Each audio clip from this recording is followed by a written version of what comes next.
Welcome to the Srivastava classes. तो आज हम करने वाले हैं हमारी हिंदी ए। तो हम हिंदी ए का अपना यूनिट फर्स्ट का फर्स्ट चैप्टर ऑलरेडी अपलोड कर चुके हैं। ये है हमारा फर्स्ट यूनिट का सेकंड चैप्टर, जिसका नाम है हिंदी भाषा का परिचय एवं विकास। तो इस चैप्टर के अंदर जो हमारी हिंदी लैंग्वेज है, हिंदी भाषा है, उसका इंट्रोडक्शन और उसकी डेवलपमेंट पढ़ने वाले हैं कि उसका विकास कैसे हुआ। ठीक है, तो चलिए स्टार्ट करते हैं अपने टॉपिक। सबसे पहला हमारा टॉपिक जो है वो है हिंदी भाषा का उदय, या फिर आप उद्भव भी बोल सकते हो कि हिंदी भाषा का उदय कैसे हुआ, इसका ओरिजिन कैसे हुआ। तो हिंदी 5 उपभाषाओं, अब ये जो 5 उपभाषा थी ये थी पश्चिमी हिंदी, पूर्वी हिंदी, राजस्थानी, पहाड़ी और बिहारी। सबसे पहले उपभाषा क्या होती है ये टर्म आपको क्लियर कर देती हूँ। किसी भाषा के ऐसे विशेष रूप को बोलते हैं, यानी कि जो उपभाषा होती है ये किसी भाषा का एक ऐसा विशेष रूप होता है जिसे एक समुदाय के लोग इस्तेमाल करते हैं। यानी कि उस टाइम पे जो ये भाषाएं थी, ये जो 5 भाषाएं थी, किसी एक पर्टिकुलर एरिया के लोग इन भाषाओं का इस्तेमाल करते थे। तो ये क्या हो गई, उपभाषा।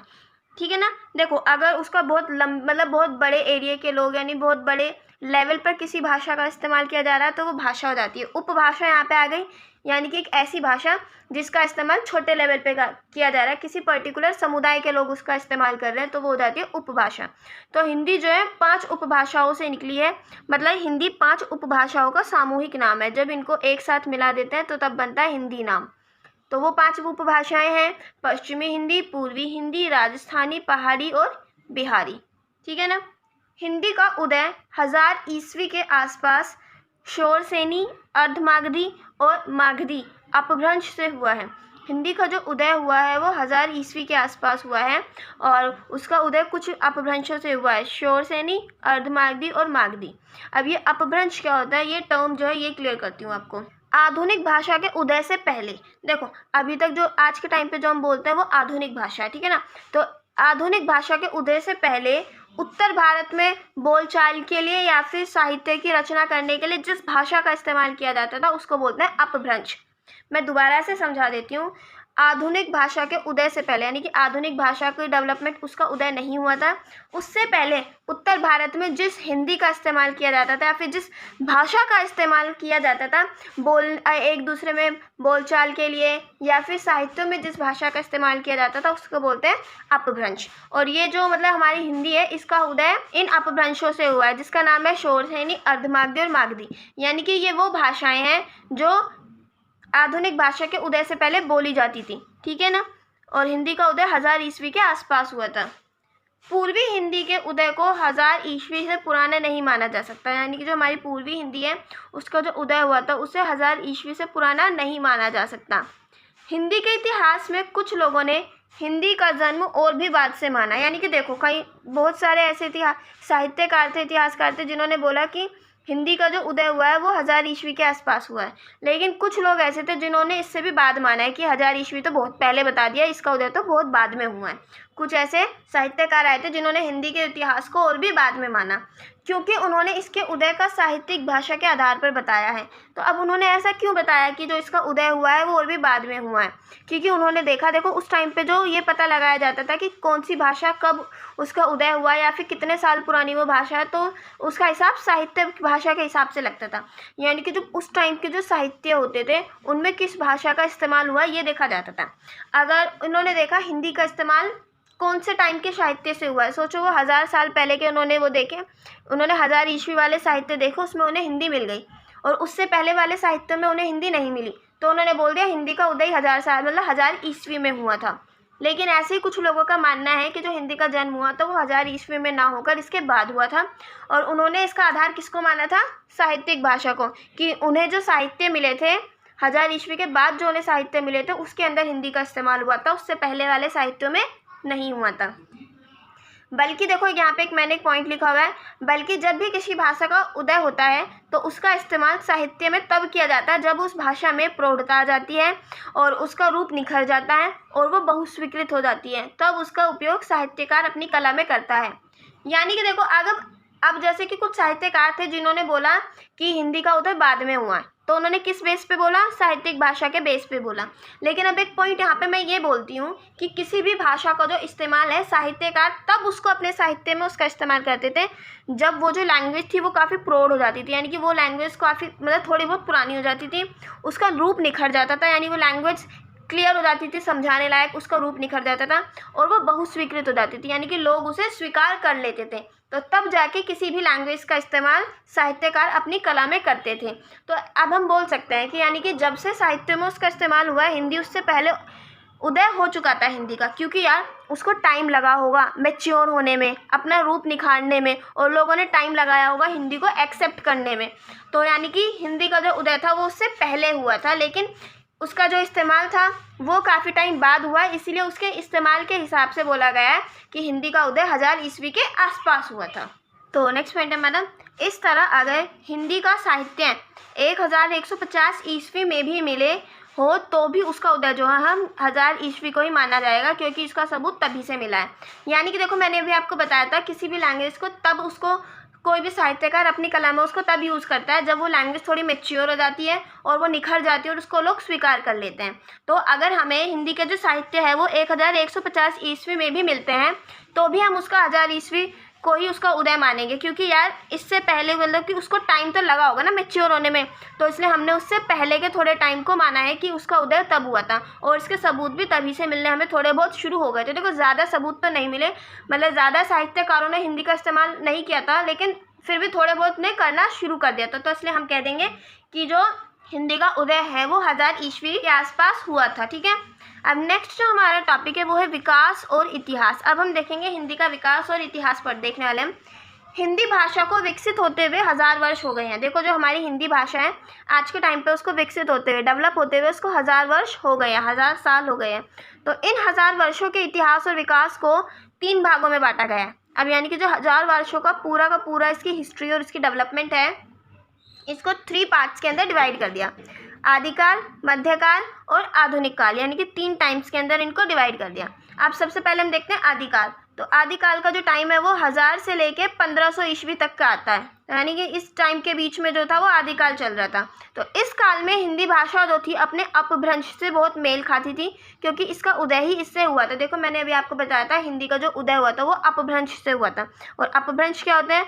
अपभ्रंश होती है वो लैंग्वेज जो आधुनिक भाषा के उदय से पहले बोली जाती थी, यानी कि आज के टाइम पे जो हम लैंग्वेज यूज़ करते हैं उसके उदय से पहले जो लैंग्वेज बोली जाती थी, जिसका इस्तेमाल साहित्य में किया जाता था, वो होती है अपभ्रंश। तो इस काल में जो हिंदी थी वो अपनी अपभ्रंश से बहुत ज़्यादा मेल खाती थी, क्योंकि देखो उसका विकास, उसकी जो उदय हुआ था वो ही अपभ्रंशों से हुआ था। और अगर आप किसी चीज़ की डेवलपमेंट करनी शुरू कर रहे हो और आपने किसी चीज़ को बेस बनाया है, तो शुरू में तो जो आपने जिस चीज़ की डेवलपमेंट की है वो मेल तो खाएगी ना थोड़ी बहुत, क्योंकि आपका बेस ही, आपने अपभ्रंश को बनाया, आपका बेस ही मतलब इस चीज़ का आपने बेस बनाया है। तो जो हिंदी थी वो अपभ्रंश से बहुत ज़्यादा मेल खाती थी। नेक्स्ट हम देखेंगे आदिकाल की हिंदी की विशेषताएं। तो आदिकाल में जो हिंदी थी उसकी कुछ विशेषताएं, उसके कुछ कैरेक्टरिस्टिक्स हम देखेंगे। तो देखो जो विशेषताएं थी उनको हमने 4 पॉइंट्स में डिवाइड किया है: ध्वनि, व्याकरण, शब्द भंडार और साहित्य में प्रयोग। तो विशेषताओं को पढ़ने के लिए हमने 4 टॉपिक्स बनाए हैं। अब सबसे पहले हम देखते हैं ध्वनि।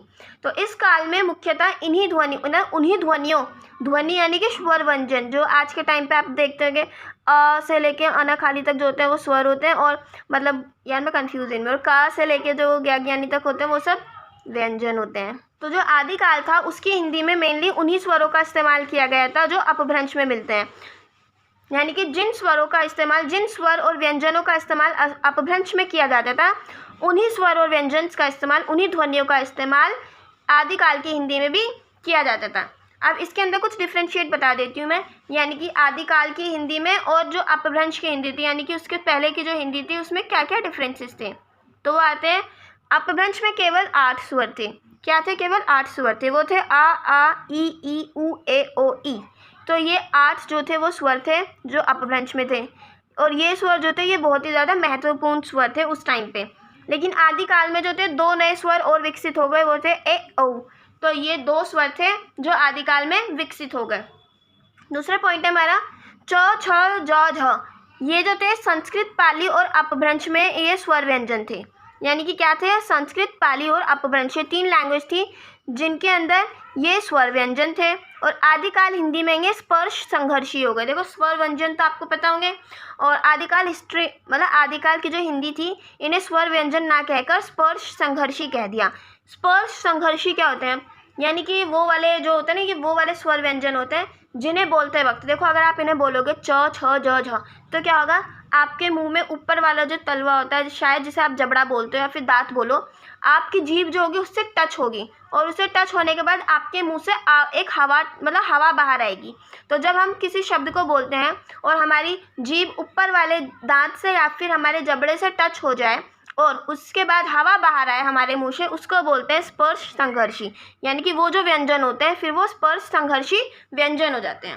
तो आप च छ ज झ को बोल के देखो, जब आप इन्हें बोलोगे तो आपका जो जीभ है वो ऊपर टच होगी और आपको उनके बोलने उस टच होने के बाद आपके मुंह से एक हवा निकलेगी। जैसे च छ ज झ बोल के देखोगे तो हवा निकलेगी आपके मुंह से, ठीक है ना।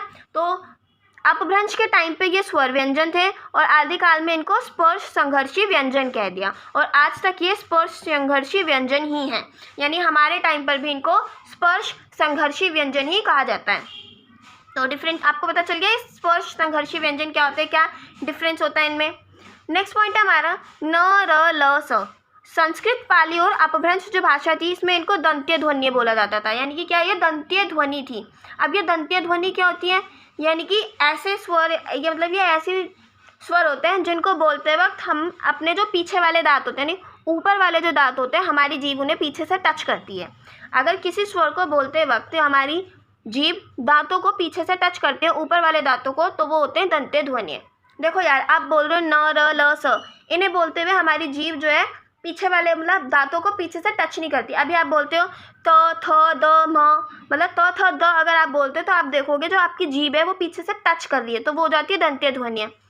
इस टाइम पे इनको दंत्य ध्वनि माना जाता था, लेकिन आदिकाल में इनको ये वत्सरीय बोल दिया। क्या बोल दिया, ये वत्सरीय व्यंजन हो गए। और वत्सरीय व्यंजन कौन से होते हैं, वो व्यंजन जिनको बोलते वक्त हमारे दांत मतलब जो हमारी जीभ है वो दांतों को टच ना करे। तो आप बोल के देखो न र ल स, इसमें जो आपकी जीभ होगी वो दांतों को टच नहीं करेगी। लेकिन अगर आप बोलते हो त थ द, तो इनको बोलते हुए आपकी जीभ जो है वो दांतों को टच करेगी, तो वो दांतों को टच कर रही है इसलिए उनको दंत्य ध्वनियाँ बोल दिया। और यहाँ पर ये न र ल स दांतों को टच नहीं कर रहे हैं इसलिए ये वत्सरीय हो गए।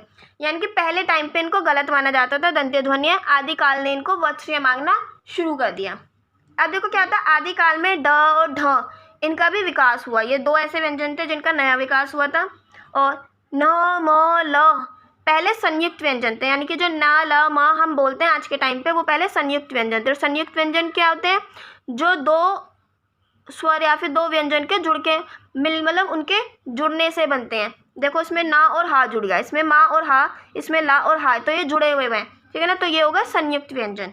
तो आदिकाल में इनको न ला मा बोल दिया तो ये महाप्राण रूप में आ गए, यानी कि मूल व्यंजन हो गए। देखो अभी अकेले हो गए, ठीक है ना, अब इनके साथ कोई भी व्यंजन जुड़ा हुआ नहीं है, तो ये क्या हो गए, मूल व्यंजन हो गए। और जब इनके साथ ये जुड़े हुए थे हा, तो ये क्या हो गए थे, संयुक्त व्यंजन। तो ये डिफरेंस हुआ कि अपभ्रंश के अंदर इनको संयुक्त व्यंजन माना जाता था, लेकिन आदिकाल में इनको मूल व्यंजन माना जाने लगा। एक दूसरा डिफरेंस हो आता है, कुछ नए संयुक्त व्यंजन भी थे जो आदिकाल की हिंदी में जुड़ गए, जो अपभ्रंश में नहीं थे, लेकिन आदिकाल की हिंदी में कुछ नए संयुक्त व्यंजन जुड़ गए। अब हम बात करते हैं व्याकरण की।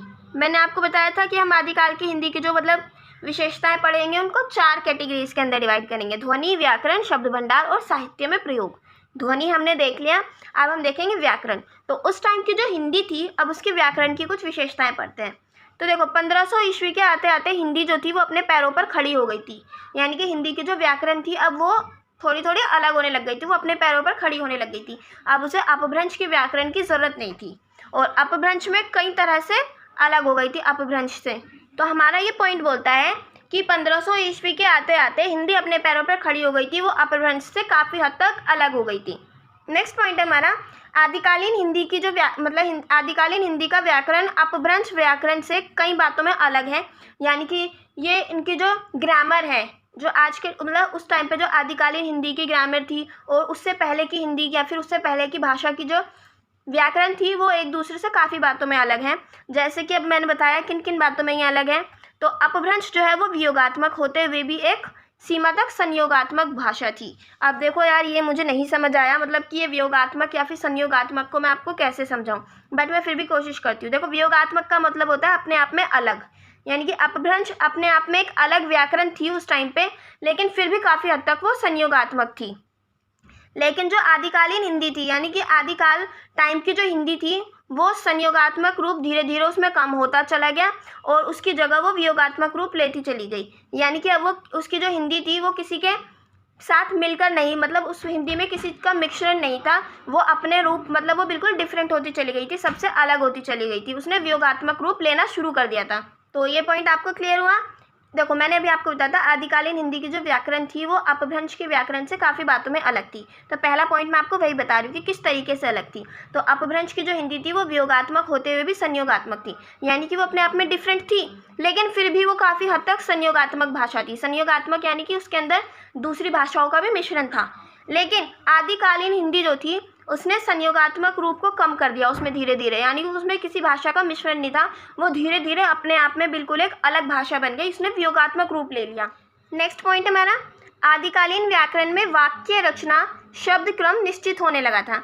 यानी कि देखो आदिकालीन व्याकरण जो थी इसमें अब क्या आने लगा था, अगर हमें वाक्य बनाना है, मुझे लिखना है मेरा नाम नीरू है, तो अब इस टाइम पे क्या होता, वाक्य रचना के लिए शब्द क्रम निश्चित हो गया था कि हाँ मैं मेरा पहले लिखूंगी, फिर नाम लिखूंगी, फिर मेरा नाम जो भी है मतलब नीरू है तो है बाद में लिखूंगी। तो एक जो शब्द क्रम था यानी कि किस नंबर के हिसाब से मैं शब्दों का इस्तेमाल करूंगी वाक्य बनाने के लिए, वाक्य की रचना करने के लिए, तो वो निश्चित हो गया था कि अब हमें पता लगने लग गया था कि अब हमें वाक्य की रचना करनी किस तरीके से है।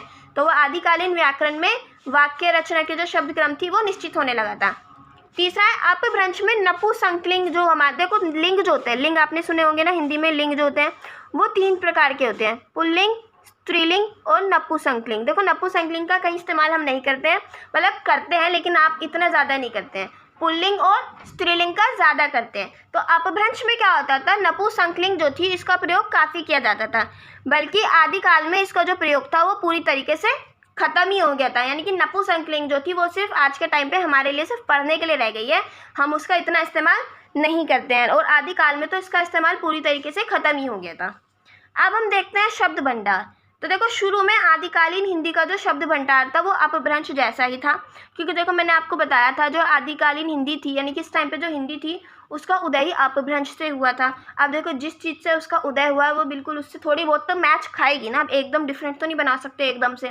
तो जो उसका शब्द भंडार था वो काफ़ी हद तक उसके जैसा ही था, लेकिन बाद में उसमें कुछ बदलाव आए। अब वो बदलाव क्या है, तो देखो मुसलमानों के आने से, आपने सुना होगा हमारे भारत में ये अकबर, खिलजी वगैरह ये सब मतलब काफ़ी सारे मुसलमान आए थे, तो उनके आने से कुछ पश्तो, फ़ारसी, अरबी, तुर्की शब्द जो थे वो हिंदी में आ गए। तो इनके आने से कुछ ऐसे शब्द थे इन भाषाओं के जो हमारी हिंदी में आ गए। अब वो क्या शब्द थे, काजी, नूर, अल्लाह, सोर, गाजी, शमशेर, खून, मीर आदि। अब ये कुछ ऐसे शब्द थे जो हमारी हिंदी में जुड़ गए। आज के टाइम पे तो मुझे तो इस वक्त पे जो पता है काजी और गाजी, खून, इन्हीं सब का पता है, जो मैंने यूज़ किए हैं, आदि तो मैंने कुछ यूज़ किए ही नहीं है। नेक्स्ट हमारा भक्ति आंदोलन की शुरुआत हो गई थी। देखो उस टाइम पे भक्ति आंदोलन की शुरुआत हो गई थी जिसकी वजह से तत्सम शब्दावली जो थी वो बढ़ने लगी थी। अब ये तत्सम शब्दावली क्या होती है, तो सबसे पहले मैं आपको ये समझा दूँ, ठीक है। देखो संस्कृत के अंदर कुछ ऐसे वर्ड थे जिनका यूज़ किया जाता था, यानी संस्कृत के अंदर जिन वर्ड्स का यूज़ किया जा रहा है उनको डायरेक्ट हिंदी में यूज़ कर लेना, उनमें कोई बदलाव ना करना, तो ऐसे शब्दों को बोलते हैं तत्सम शब्दावली। जैसे कि आपने हिंदी में सुना होगा एक वर्ड मैंने बोल दिया तुम। देखो मैं एग्जाम्पल के तौर पे दे रही हूँ फ्रेंड्स, मुझे संस्कृत बिल्कुल भी नहीं आती है, ठीक है ना, मुझे बस 4-5 शब्द संस्कृत के पता है, मैं उन्हीं से आपको समझा रही हूँ। जैसे कि मैंने बोल दिया तुम, अगर आप इस शब्द का इस्तेमाल डायरेक्ट हिंदी में इसी रूप में कर लो, यानी तुम के रूप में कर लो, तो ये हो जाता है तत्सम शब्द, ठीक है ना। और अगर आप तुम को चेंज करके तुम कर देते हो और फिर इसका इस्तेमाल करते हो तो वह हिंदी की शब्दावली हो गई। तो यहाँ पे बात चल रही है तत्सम शब्दावली की, यानी कि संस्कृत के ऐसे शब्द जिनका इस्तेमाल ज्यों का त्यों कर लिया जाता है हिंदी में। तो भक्ति आंदोलन की शुरुआत के कारण तत्सम शब्दावली जो थी वो बढ़ने लगी थी। थर्ड है भक्ति आंदोलन और मुसलमान शासन का असर जो था वो समाज पर पड़ने लगा था, जिसकी वजह से क्या हुआ था, कुछ पुराने शब्द जो थे वो हिंदी से निकाल दिए गए, यानी कि काफ़ी सारे ऐसे शब्द थे जो काफ़ी पुराने हो गए थे, उन्हें हिंदी से निकाल दिया और उनकी जगह पे कुछ नए शब्द ले लिए गए। तो जो नए शब्द लिए गए वो मैंने आपको बता दिए थे, और जो पुराने शब्द थे यानी कि ऐसे शब्द जिनका पहले अपभ्रंश में इस्तेमाल किया जाता था, लेकिन अब उन्हें आदिकालीन हिंदी जो थी, आदिकाल के टाइम की जो हिंदी थी, उन्होंने अपने शब्द भंडार में से उन शब्दों को निकाल फेंका कि अब तुम यूजलेस हो गए, हमारे किसी काम के नहीं बचे, तुम शब्द हम तुम्हें इस्तेमाल करना ही बंद कर देंगे, तो उन्होंने उन्हें निकाल फेंका। तो अब हम फोर्थ देखेंगे साहित्य में प्रयोग। तो देखो इस काल में मेनली जो था डिंगल, मैथिली, अवधी, ब्रज, दक्षिणी और मिश्रित भाषा का इस्तेमाल किया जाता था इस टाइम पे साहित्यों में। और हिंदी का जो प्रयोग था वो कुछ साहित्यकारों द्वारा किया गया था। मैंने अभी आपको पहले भी बताया था कि ज़्यादा साहित्यकारों ने हिंदी का इस्तेमाल एकदम से शुरू नहीं किया, धीरे धीरे शुरू किया। तो कुछ साहित्यकारों ने हिंदी का इस्तेमाल किया था, वो थे गोरखनाथ, विद्यापति, नरपति, नालह, कबीर और शाह मीराजी। तो ये कुछ ऐसे साहित्यकार थे जिन्होंने हिंदी का इस्तेमाल किया था। तो मैंने आपको आदिकाल की हिंदी बता दी। मैंने अभी आपको बताया था हिंदी का जो इतिहास और विकास था उनको 3 कैटेगरीज में बांटा था, आदिकाल, मध्यकाल, आधुनिक काल। आदिकाल हम पढ़ चुके हैं, अब हम पढ़ेंगे मध्यकाल। तो जो मध्यकाल था 1500 ईस्वी से 1800 ईस्वी तक का समय था, उसको बोलते हैं मध्यकाल। अब इस काल की हिंदी की कुछ विशेषताएं पढ़ते हैं। अब मैंने आपको ऊपर एक और पॉइंट बताया था, विशेषताओं को हम 4 कैटेगरीज में पढ़ेंगे, ध्वनि, शब्द भंडार, व्याकरण और साहित्य में उसका प्रयोग। तो अब एक एक करके पढ़ते हैं। सबसे पहले पढ़ते हैं ध्वनि। तो देखो इस काल में आकर जो ध्वनि का क्षेत्र था उसमें 2-3 बातें ज़रूरी हुई, यानी कि 2-3 चेंजेस काफ़ी मेन हुए। जैसे कि उच्च वर्ग और नौकरी पेशा लोग जो थे उनके अंदर फ़ारसी का प्रसार हुआ। मैंने अभी आपको ऊपर बताया था मुसलमान जो लोग थे वो आए थे, जिनके आने से फ़ारसी, अरबी, तुर्की, पश्तो कुछ ऐसी भाषाएं थी जो हमारे भारत देश में आई। तो जिनकी वजह से क्या हुआ, उनका इतना असर पड़ा अमीर लोगों पे, यानी कि उच्च वर्ग के लोगों पे, और जो नौकरी पेशा लोग थे उन पे फ़ारसी का बहुत ज़्यादा असर पड़ा और फ़ारसी का प्रचार हो गया। जिसके कारण क्या हुआ, क, ख, ग, ज, फ, ये जो 5 नए व्यंजन थे वो हिंदी में जुड़ गए। अगर किसी शब्द के अंत में मूल व्यंजन है तो आ लुप्त हो गया, मतलब राम का उच्चारण राम होने लगा। तो अब ये पॉइंट मेरा क्या बोलता है, देखो मैंने आपको बताया था अभी जो मध्यकाल की हिंदी है उसकी ध्वनि में 3-4 चेंजेस हुए थे। अब वो मैं आपको बता रही थी। पहले वाले मैंने आपको बताया था लोगों पे फारसी का असर होने लगा था, तो जिसकी वजह से कुछ 5 व्यंजन हिंदी में जुड़ गए थे। अब मैं आपको बता रही हूँ कुछ ऐसे शब्द थे जो मतलब जिनके अंत में मूल व्यंजन है। मूल व्यंजन यानी कि सिंगल जो होते हैं, न, र, ल, प, आखिरी में, ठीक है ना, ऐसे मूल व्यंजन हो तो उनके अंत में जो आ होता था वो लुप्त हो गया, यानी कि वो खत्म हो गया। देखो अब यहाँ पे दिखाती हूँ मैं आपको एग्जाम्पल। देखो यहाँ पे मैंने लिया एग्जाम्पल रहमा। तो पहले अगर आप इसे तोड़ के लिखोगे तो र, अ, म, अ, ठीक है ना। अब ये म के नीचे लिखा है यानी कि अ आएगा। तो अगर इसके आगे वाला जो शब्द है वो एक मूल शब्द है तो क्या होएगा, आ हट जाएगा, आ लुप्त हो जाएगा। तो हम इसे कैसे लिखेंगे, र, अ, म, ठीक है ना। तो इसका उच्चारण भी बदल गया, पहले इसको बोलते थे राम और अब बोलने लग गए राम, ठीक है। तो ये एक एग्जाम्पल था जो मैंने अभी आपको समझाया। तो इसमें बोला मैंने अगर किसी शब्द के अंत में मूल व्यंजन है जो मैंने अभी आपको दिखाया तो आ लुप्त हो गया, मतलब कि रामा का उच्चारण राम होने लगा। अब बोलते हैं भक्त जैसे शब्द जो थे जहाँ पर आ से पहले संयुक्त व्यंजन आता है, यानी कि देखो अब ये भक्त है, इसके अंदर देखो ये क्या आ रहा है, ये संयुक्त व्यंजन आ रहा है, यानी कि 2 व्यंजन इसमें जुड़े हुए हैं। इसे तोड़ के लिखेंगे तो भ, अ, क, त, अ। तो देखो आ से पहले क्या हो रहा है, एक संयुक्त व्यंजन आ रहा है, क, त, ठीक है ना। इससे पहले एक संयुक्त व्यंजन आ रहा है, तो इसमें क्या हो रहा है, आ नहीं हट रहा है, आ यहाँ का यही है, आ लुप्त नहीं हो रहा है। तो यही मैंने इसमें बताया है। भक्त जैसे शब्दों में जहाँ आ से पहले संयुक्त व्यंजन आता है तो वहाँ आ बना रहा, वहाँ से लुप्त नहीं हुआ। कुछ स्थितियों में ऐसा भी हुआ, यानी कि कोई अक्षर है उसके आ का अंत में आ का लोप होने लगा, जैसे कि जप्ता की जगह जुप्ता होने लगा। अब नेक्स्ट हमारा पॉइंट है, कुछ परिस्थितियों में क्या हुआ, हा के पहले अगर आ है, यानी कि देखो हा से पहले आ है, मैंने बोला अहम, ठीक है ना, हा से पहले क्या आ गया, आ गया। तो अब क्या हुआ, उस आ को ए जैसा बोला जाने लगा, तो इसको क्या बोलते हैं हमने, हेम, ठीक है। तो ऐसा उस टाइम पे ऐसा होने लगा था। अब बात करते हैं हम व्याकरण की। तो व्याकरण के क्षेत्र में भी 3 बदलाव आए थे। पहला बदलाव था अब जो हिंदी थी वो उसकी जो व्याकरण थी वो पूरी तरीके से अपने पैरों पर खड़ी हो गई थी, और भाषा यानी कि आदिकालीन भाषा की तुलना में और भी ज़्यादा वियोगात्मक हो गई। यानी कि आदिकालीन टाइम पे जो भाषा थी वो देखो अपने आप में एक अलग भाषा बन रही थी, उस टाइम पे उसका प्रोसेस चल रहा था। लेकिन इस टाइम पे आके वो और भी ज़्यादा वियोगात्मक हो गई, क्योंकि वो और भी ज़्यादा डिफरेंट हो गई और अपने आप में सेल्फ डिपेंडेंट हो गई हिंदी। उसके अंदर परसर्गों और सहायक क्रियाओं का प्रयोग बढ़ गया। अब ये परसर्ग क्या होते हैं, हिंदी में आप लोग, इंग्लिश में आप लोगों ने पढ़े होंगे प्रीपोजिशंस, यानी कि ऐसे शब्द जिनका इस्तेमाल वाक्यों को जोड़ने में करते हैं, उन्हें क्या बोलते हैं, प्रीपोजिशन। अब इसके एग्जाम्पल्स क्या क्या होते हैं, जैसे कि में, पर, के लिए, जैसे मैंने यहाँ पे किया है, भाषा की तुलना में और भी विनय मतलब वियोगात्मक हो गई। तो ये की और में जो है ये मेरी प्रीपोजिशन है, मैंने इनका इस्तेमाल क्यों किया है, अपने वाक्य की रचना करने के लिए। तो उस टाइम पे परसर्गों का इस्तेमाल होने लगा था। और सहायक क्रिया यानी कि हेल्पिंग वर्ड्स जो आप पढ़ते होंगे, जैसे खेलने के लिए हम क्या हेल्पिंग वर्ब यूज़ करते हैं, प्ले, इंग्लिश में बता रही हूँ मैं आपको, ठीक है ना। तो ऐसे सहायक क्रियाओं का इस्तेमाल जो था वो बढ़ गया था इस टाइम पे। थर्ड पॉइंट है हिंदी वाक्य रचना जो थी वो फारसी वाक्य रचना से प्रभावित होने लगी थी। मैंने अभी आपको बताया था पहले वाले पॉइंट पे कि फारसी आ गए थे, ठीक है ना। तो जिसकी वजह से क्या होता है, हिंदी वाक्य रचना फारसी वाक्य रचना से प्रभावित होने लगी और हिंदी वाक्य रचना में की जो शब्द होता है जो आज के टाइम पे हम यूज़ करते हैं, इसका प्रयोग होने लगा। नेक्स्ट हम देखेंगे अब शब्द भंडार। तो देखो इसमें भी काफ़ी बदलाव आए। तो अब इसको हम कैसे देखेंगे कि क्या क्या बदलाव आए, एक एक करके पढ़ते हैं। तो इस काल में लगभग 5000 से ज़्यादा शब्द जो थे वो हिंदी में जुड़ गए। अब देखो विदेशी शब्द यानी कि जो हिंदी में पहले नहीं थे, दूसरी भाषाओं से लिए गए हैं, ठीक है। तो कुछ 5000 से ज़्यादा विदेशी शब्द हिंदी में जुड़ गए। अब वो थे फारसी से लिए गए थे लगभग, यहाँ पे मैंने लगभग के लिए यूज़ किया, इनके अप्रोक्स 3500 जो शब्द थे वो फारसी से लिए गए, अरबी से लिए गए 2500 शब्द, पश्तो से लिए गए 125 शब्द, यानी कि 5000 से ज़्यादा शब्द थे वो इन भाषाओं से लिए गए। और फारसी के कुछ मुहावरे जो थे वो भी हिंदी में जुड़ गए। दूसरा है भक्ति आंदोलन जो था वो अपनी चरम सीमा पर पहुंच गया था, जिसके कारण तत्सम शब्दों का जो अनुपात था वो भाषा में और भी बढ़ गया, यानी कि संस्कृत के शब्दों का जो यूज़ था वो हिंदी में और भी ज़्यादा होने लगा। थर्ड पॉइंट है कुछ पुर्तगाली, स्पेनी, फ्रांसीसी और अंग्रेजी शब्द भी हिंदी में जुड़ गए। तो इन भाषाओं के भी कुछ जो शब्द थे वो हिंदी में जुड़ गए। अब नेक्स्ट हम पढ़ेंगे साहित्य में प्रयोग। तो इस काल में अवधी और ब्रज भाषा में विशेष रूप से साहित्य रचा गया। तो इस काल में अगर मैं बोलूँ अवधी और ब्रज भाषा, इन दो भाषाओं में बहुत ज़्यादा साहित्य जो थे वो लिखे गए। फिर बाद में दक्षिणी, उर्दू, डिंगल, मैथिली और खड़ी बोली में भी साहित्य की रचना हुई इस वाले काल के अंदर, मध्यकाल के अंदर। लेकिन कुछ जो इस काल के जो मुख्य साहित्यकार थे वो थे जयसी, सूर, मीरा, तुलसी, बिहारी, देवभूषण, नुसरती, वजही, बली आदि। तो ये कुछ ऐसे साहित्यकार थे जो इस टाइम पे जिन्होंने साहित्य की रचना करी। तो इस टाइम पे अवधी ब्रज भाषा में हुए और दक्षिणी, उर्दू, डिंगल, मैथिली और खड़ी बोली में साहित्य की रचना की गई। नेक्स्ट है अब हमारा आधुनिक काल।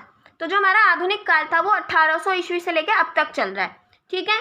तो अब इसकी कुछ विशेषताएं मैं आपको बता देती हूँ। सबसे पहले वही ध्वनि को देखते हैं।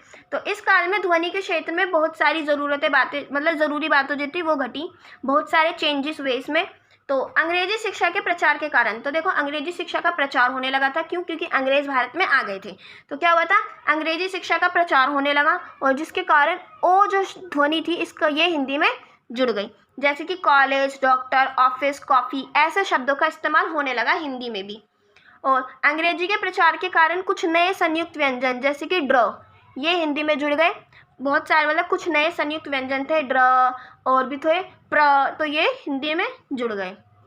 स्वतंत्रता के बाद क ख ग के प्रयोग में कमी आई। तो देखो जैसे हमारा भारत स्वतंत्र हुआ तो क ख ग जो था इन व्यंजनों के प्रयोग में कमी आई, बल्कि ज और फा इनका जो प्रयोग है वो आज भी चल रहा है और उतने ही जोरों शोरों से होता है। नेक्स्ट है आधुनिक काल में किसी भी शब्द के अंत में आ का उच्चारण या फिर प्रयोग नहीं किया जाता। देखो मैंने अभी आपको पिछले में बताया था मध्यकाल में क्या हुआ, अगर कोई संयुक्त यानी कि कोई मूल व्यंजन है तो उसके पीछे आ का इस्तेमाल हट गया, लेकिन अगर यहीं कोई संयुक्त व्यंजन है, जैसे भक्त में ये संयुक्त व्यंजन था तो आ का इस्तेमाल जो था वो चल रहा था। लेकिन आधुनिक काल आते आते क्या हुआ, अब चाहे वो संयुक्त व्यंजन हो या फिर पूरा मूल व्यंजन हो, आ का उच्चारण या फिर इस्तेमाल पूरी तरीके से खत्म हो गया। नेक्स्ट हमारा पॉइंट कहता है आधुनिक काल में ए और औ के संबंध में 3 बातें हुई, यानी कि इससे रिलेटेड कुछ बातें चली। तो क्या हुआ, जो पश्चिमी हिंदी क्षेत्र के लोग थे वो इसका उच्चारण मूल स्वर के रूप में करते थे, यानी कि ए ओ, वो ऐसे बोलते थे इसको ए और ओ। पश्चिमी हिंदी क्षेत्र के लोग ए ओ बोलते थे, लेकिन पूर्वी हिंदी में जो था इसको आई औ, ये इस रूप में इसको संयुक्त स्वर के रूप में इसको बोला जाता था, आई औ, तो इसको ऐसे बोला जाता था ओ। और नैया, व्याकरण, कौवा जैसे शब्दों में, यानी कि पश्चिमी और पूर्वी दोनों हिंदी में इसको ऐ औ का उच्चारण जो था वो आई औ के रूप में किया जाता था। देखो यहाँ पे कर रहे हैं ऐ औ और यहाँ पे क्या जा रहा है आई औ, तो इसके रूप में इसका उच्चारण किया जाता था। तो ये कुछ डिफरेंसेस आ गए। अब बात करते हैं इसके व्याकरण की, ठीक है। तो हिंदी जो थी वो पूरी तरीके से वियोगात्मक भाषा बन गई, यानी पूरी सेल्फ डिपेंडेंट हो गई थी हिंदी, अब उसे किसी की ज़रूरत नहीं थी, हिंदी हो गई थी। आधुनिक काल में ब्रज, अवधी, भोजपुरी जैसी कई ऐसी बोलियां थी जिनका जो व्याकरण था वो भी स्वतंत्र हो गई, यानी कि इनका खुद की एक व्याकरण बन गई, ब्रज, अवधी, भोजपुरी। तो अब इन्हें भाषा कहा जाना, मतलब इन्हें भी भाषा कहा जा सकता है इस टाइम पे आके। पहले क्या होता था, ये कुछ बोलियाँ थी। बोलियाँ यानी कि ऐसी लैंग्वेज जो किसी पर्टिकुलर एरिया में बोली जा रही है कुछ लोगों द्वारा, इसको हर कोई नहीं समझ पाता, सिर्फ वही समझ पाते थे। लेकिन आज के टाइम पे इनकी जो ग्रामर है वो भी अपने पैरों पे खड़ी हो गई है, उनका भी अस्तित्व स्वतंत्र हो गया है, तो अब इन्हें भी भाषा कहा जा सकता है। तो इसलिए हम बोलते हुए ब्रज भाषा, अवधी भाषा, भोजपुरी भी आज के टाइम पे एक लैंग्वेज बन चुकी है। नेक्स्ट पॉइंट है हमारा, हिंदी का जो स्वरूप है वो स्थिर हो चुका है और इसमें आचार्य महाप्रसाद द्विवेदी का मुख्य हाथ रहा है। यानी कि हिंदी को स्थिर बनाने में आचार्य महाप्रसाद द्विवेदी ने बहुत ज़्यादा अहम भूमिका निभाई है। हिंदी भाषा जो है वो अंग्रेजी से बहुत ज़्यादा प्रभावित हुई है और इसमें कीजिए की जगह करिए, मुझे की जगह मेरे को, तुझ में की जगह तेरे में जैसे नए रूप जो है और नए वाक्य रचना का प्रयोग बढ़ता जा रहा है। यानी कि अब हिंदी में नए नए शब्द, नए नए रूपों का इस्तेमाल किया जा रहा है, नए नए शब्दों का इस्तेमाल किया जा रहा है और वाक्य रचना बनाने की, यानी वाक्य को रचना करने के जो तरीके हैं इसमें भी काफ़ी चेंजेस होते जा रहे हैं। अब हिंदी अपने आप में काफ़ी डेवलप होती जा रही है। अब बात करते हैं हम शब्द भंडार की, ठीक है। तो देखो 18 से 1850 ईस्वी तक टाइम तक शब्द भंडार जो था वो मध्यकाल जैसा ही था। यानी कि जिस तरीके से मध्यकाल में जिन शब्दों का इस्तेमाल किया जाता था उन्हीं शब्दों का इस्तेमाल किया जाता था।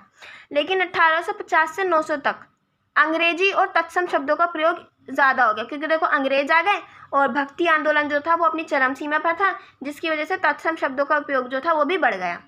1950 के बाद तत्सम शब्दों का जो प्रयोग था वो और ज़्यादा बढ़ गया और आंदोलन के कारण, यानी कि भक्ति आंदोलन के कारण इनका, भक्ति नहीं, जो स्वतंत्रता आंदोलन आया था, ठीक है ना, और स्वतंत्रता आंदोलन के कारण इनका प्रयोग जो था वो कम हो गया। यानी कि देखो क्या हुआ था, बहुत बड़े आंदोलन हुए थे, स्वतंत्रता प्राप्त करने के लिए आंदोलन शुरू हो गए थे। 1950 से पहले आंदोलन शुरू हो गए थे, तो उन आंदोलन के कारण क्या हुआ था, इनका प्रयोग कम होना शुरू हो गया था तत्सम शब्दों का। इस पॉइंट पे मैं समझाना क्या चाह रही हूँ, पहले आप समझो। देखो क्या हुआ, 1950 से पहले क्या हो रहा था, आंदोलन चल रहा था, भारत में स्वतंत्रता आंदोलन चल रहा था कि हमें स्वतंत्रता चाहिए, तो जिनकी वजह से क्या हो गया था, तत्सम शब्दों का जो इस्तेमाल था वो काफ़ी कम हो गया था। लेकिन 1950 के बाद, यानी कि देखो हमें स्वतंत्रता तो 1947 में मिली है ना, उसके बाद 1950 के बाद तत्सम शब्दों का प्रयोग दोबारा से बढ़ गया था, यानी कि इनका इस्तेमाल दोबारा से होने लगा। तो अब समझ आ गया। अब बात करते हैं 1947 के बाद क्या होता, बहुत से पुराने शब्द जो थे वो नए अर्थों में प्रचलित हो रहे थे।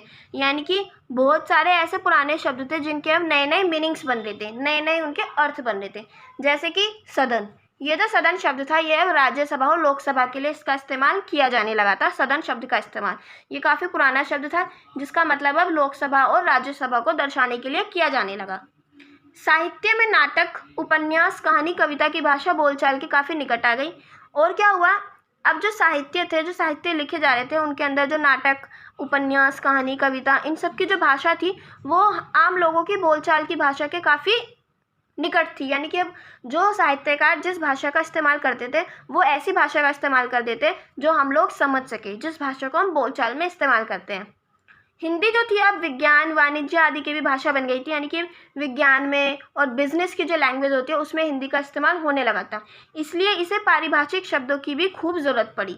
यानी कि अब इसका इस्तेमाल इसमें भी होने लगा था, तो इसको कुछ ऐसे पारिभाषिक शब्दों की ज़रूरत पड़ी। तो अनेक शब्द जो थे वो अंग्रेजी और संस्कृत से लिए गए। क्या हुआ, तो ऐसे बहुत सारे शब्द थे जो अंग्रेजी और संस्कृत से सीधे सीधे उठा लिए गए हिंदी की शब्द भंडार को बढ़ाने के लिए।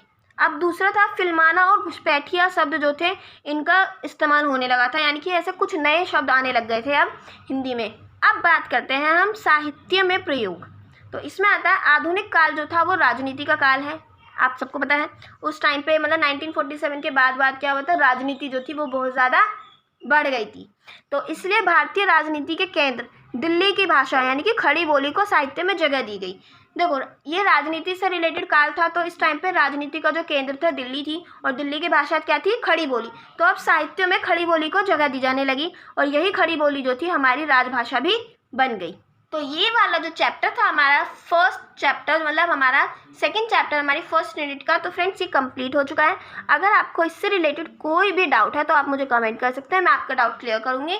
और अगर आपको वीडियो पसंद आती है तो please like, share and subscribe the channel. Thanks for watching, see you in the next video.